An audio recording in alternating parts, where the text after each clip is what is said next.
Hawaiian occupation. Honolulu, January 17, 1893.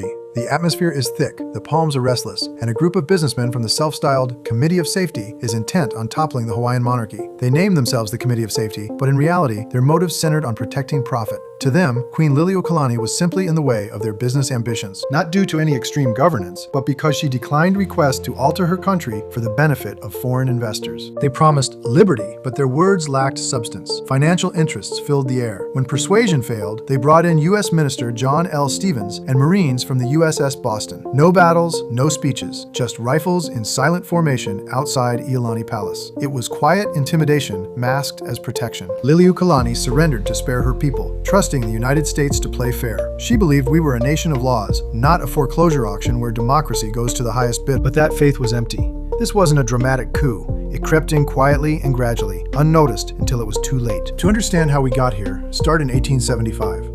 The Reciprocity Treaty hooks Hawaiian sugar to U.S. markets, and the money starts pouring in.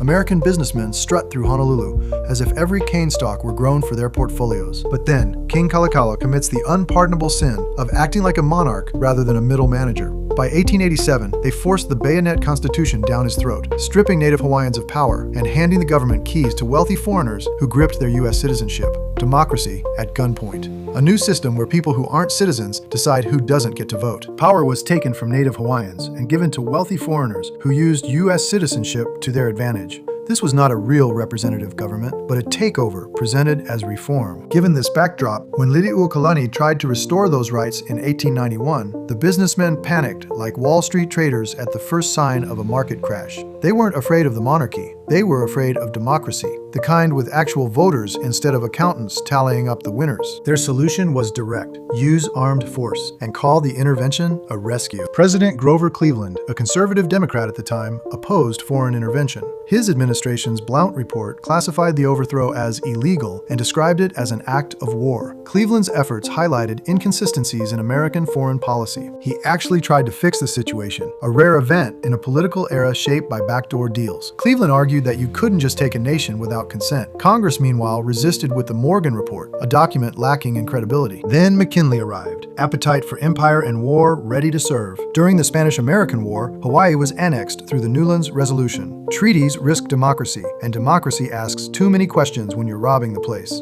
Hawaiians signed petitions against annexation, asserting their sovereignty. Washington treated them like spam mail, ignoring their legitimate protests and demonstrating how imperial powers dismiss indigenous voices in pursuit of expansion. This situation demonstrates the consequences of policies driven by powerful interests. The positive takeaway? Cleveland showed it's possible to challenge imperialism without being naive.